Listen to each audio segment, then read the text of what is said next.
This is my cheap E60 M5. I recently purchased it and 2 hours into ownership, it took a crap. The car was stuck in gear and the dash was lit up brighter than a Christmas tree, and we had over 10 transmission and power related faults. I kinda knew the expectation getting into this platform, but I didn't expect everything to start crashing down so soon. Here's the thing, I wasn't going to let the setback stop me from enjoying the almighty V10. I was determined to get the M5 running.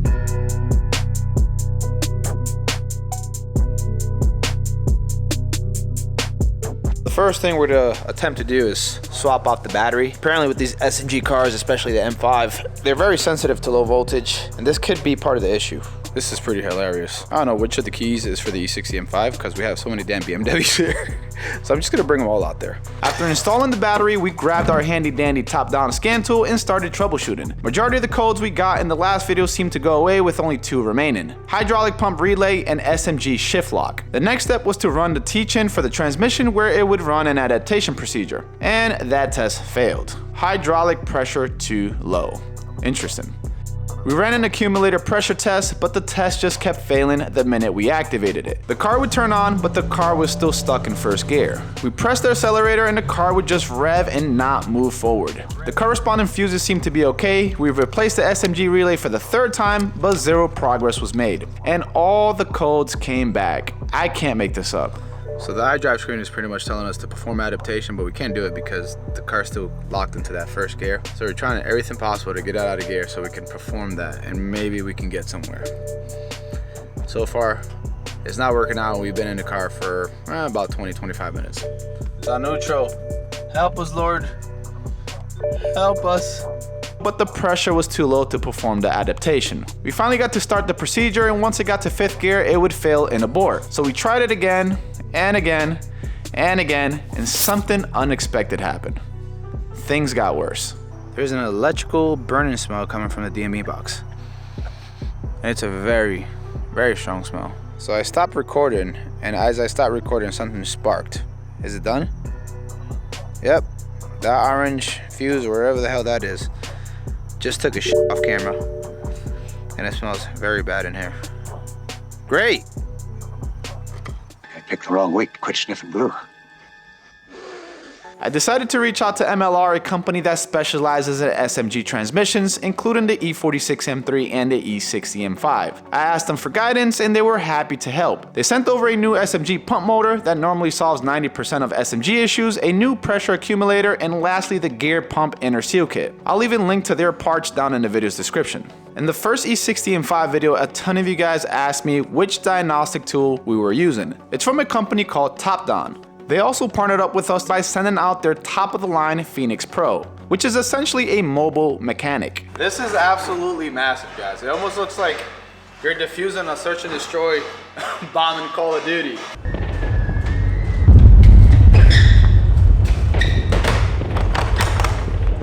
Enemy UAV online. The bomb has been defused. Sarah, stay hungry. Latch, latch, satisfied. Look at this. So you get this massive diagnostic tool. Look how beefy this is. It's robust. It should be able to pretty much survive any kind of high drops. I think the screen is like Gorilla Glass. You got some really nice grips on the side. This goes over the steering wheel. You have all the ports that you need here. Ethernet port, USB, USB-C, HDMI, the button to turn on the tablet, which I'll show you guys here in a bit. Volume up and down. And then you got the artillery in here for add-ons. What? Artillery? Artillery. What? Artillery. Artillery. I think that says accessories. Artillery. This is COD we're talking about. Anyways, unlock. Artillery? It says accessories. Okay, accessories it is. Here's where you have all the accessories. Let's open it up. And bam! They pretty much have some sort of an OBD port for almost any car that you're gonna encounter. You have some attachments, all the cables, wires, everything that you need. Literally, you purchase this unit, you get everything that you need. And it's a high-end unit where you'll be able to pretty much scan and work on any BMW in our case. Phoenix Pro, this is the top-of-line product that they offer. You can read codes, perform dealership level tests, and even having the feature to code with this machine. We had such a good experience with this one. I told them to send this one over so they can help me out with the E60 M5 and any other like future projects or cars that we're working on. This is the GOAT right here. I can easily go over all the technical specs, but there's so much to list, so I'll just leave a link to their website in the video description. How do you guys like this awesome exhaust system that we have going on? Cutout, bro. When was the last time you guys seen that on the BMW? Yeah, cutouts with no valves, so they're always cut out. They're always cut out. And then, you know, your exhaust is not held on by anything. Anything. Same thing here. Who needs bolts there? There you go, bro. It's an E60 M5, bro. You don't need those either. Why? Yeah. And then the bolts are, you know, too long so that it hits the EGT sensors. That's great. So this is where the SMG pump is at, and here's the accumulator right here. So the good thing about this upgrade is you don't have to drop trans, but assuming this doesn't work, then the next step is dropping trans because the other stuff is sitting above the transmission. So it looks pretty straightforward to do. You got two connectors, you'll unplug them there. You got a T45 here, another T45 up there, and one right here. I think there's some more stuff up there as well, where the goal here is to kind of pull this entire unit so it'd be easier to replace the collector and the SMG pump. Don't judge us, we don't know what we're doing. We're just taking shit apart. There's a pump connector right up top where Ali's yanking at. There's no fluid coming out, and Ali's literally removing lines over here. Usually hydraulic systems have fluid in them. And when you release some sort of, you know, pressure, they usually piss out oil. The fact that that line you took off is pointing downwards and there's still nothing leaking out of it concerns me. Hey guys, so we took apart the rest and nothing came out still. Still no fluid. And actually no fluid out of the slave cylinder, which, you know, if it's a manual car, you disconnect the line, fluid comes out. Open this reservoir after I take it off and find out. It's legit bone dry. You got a little smidge right here. Come on. Oh my God.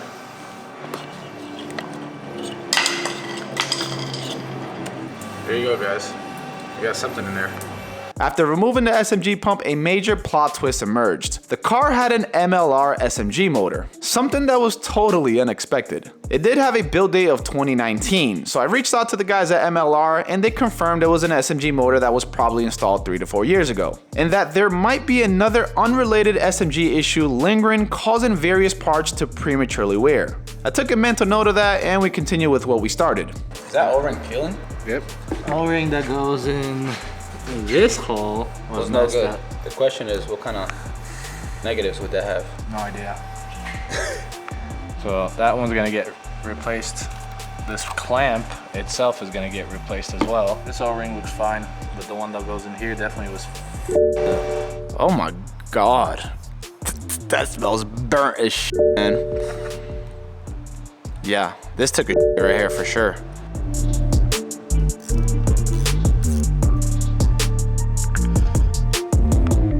We got all the seals replaced, the motor is on, the accumulator is on. It's only one way to find out if it works. Time to see the goods. We grabbed our top-down computer and attempted to do all the tests required after servicing the SMG pump. We started with the SMG gears adaptation that kept failing before, and it worked flawlessly this time. Show them, bro. Gears are shifting. That's something we weren't able to do before.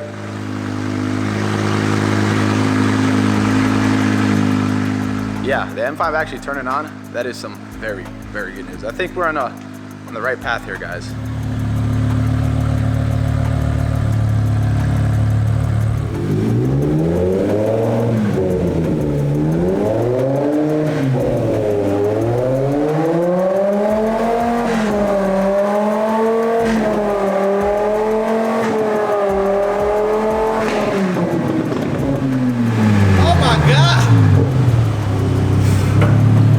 Sexy, let's leave it like that. That sounded so good.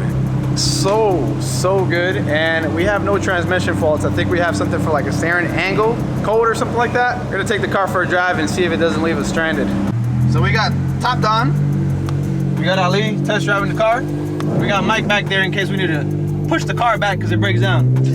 Let's go.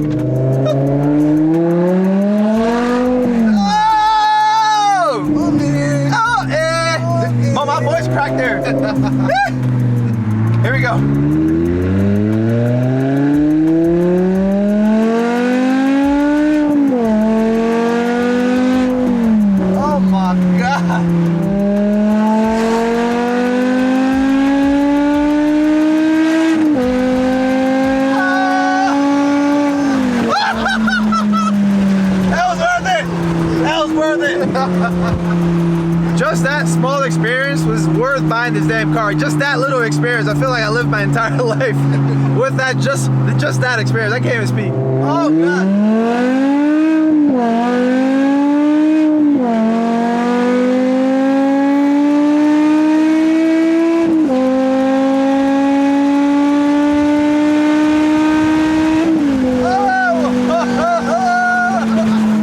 Oh my God. That's saucy. Super saucy. I killed through my whole tank of gas at GC. Gas is gone, bro. 3 pulls, time to refill. Oh,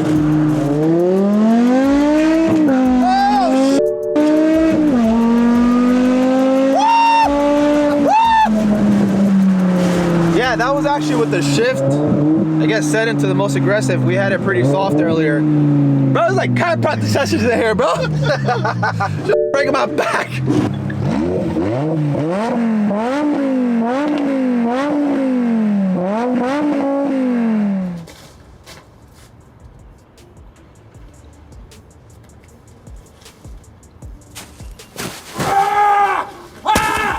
So we're back at the shop today. Took the M5 for another ride just to make sure everything was okay.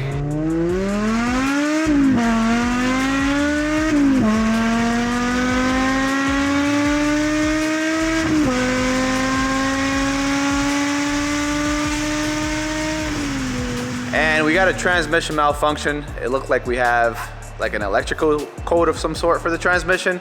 I'll overlay the codes that we got using the top-down system. So I figured we'll go underneath the car again and look at the transmission harness that normally fail on these cars. The wires tend to like take a shit eventually, and all the copper, you know, insides are just touching each other and it causes issues. Let me show you guys what we found. Look at the condition of those wires. They're all exposed, all touching each other.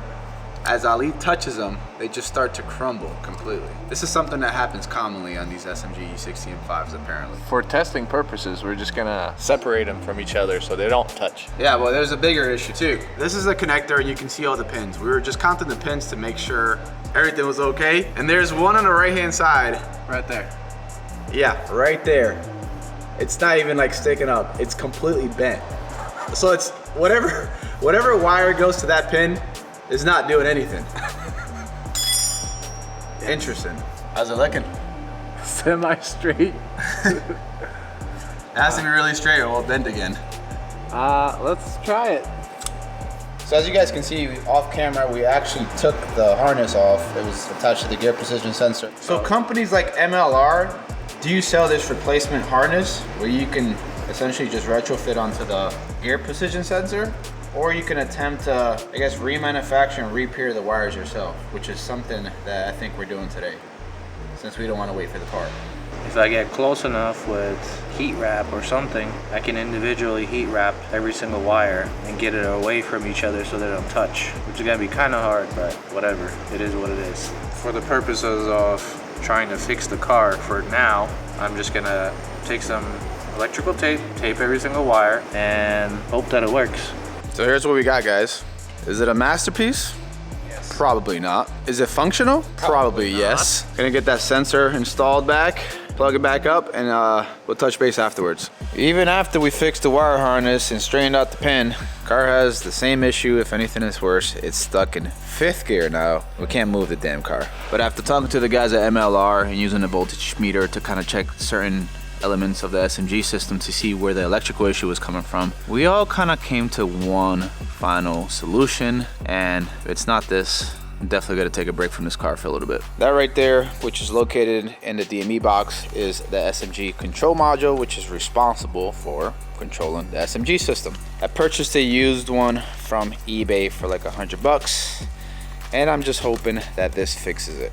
Make sure if you guys are gonna get another SMG module to get the same part number, guys. There's like 3 or 4 different ones out there. I'm not sure why, maybe pre-LCI, LCI, and some other specific options.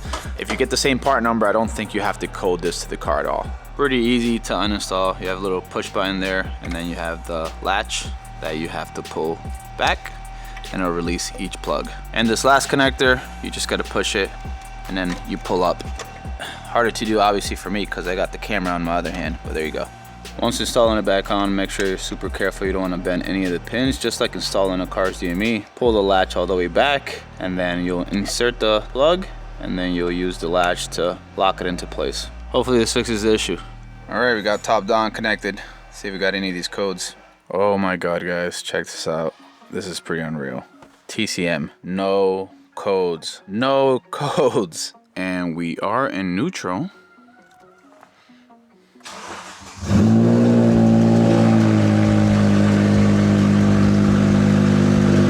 Okay, so far so good. We're now locked out of gear. Check it out. Drive, neutral, reverse. All right, let's take the car for a drive.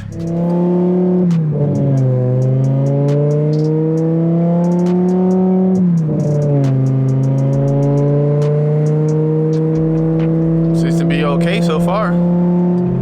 We also don't have a translate. Been driving the car for about 3 miles now.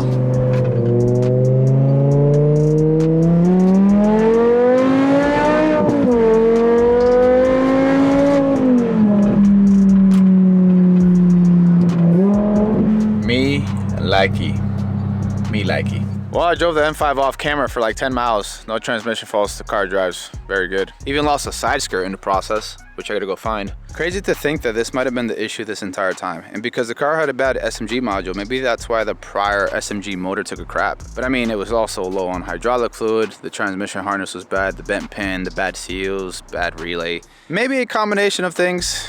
It's gonna be hard to tell. But anyways, it doesn't matter. I'm happy, the car rides fine, there's no faults. And we did a bunch of preventative maintenance to the car. Just like you guys did in the first video, if you enjoyed it, please hit the like button. It really does help out the channel. Make sure to subscribe so you guys don't miss out on the next M5 episode. And as always, thanks for watching. Till next time.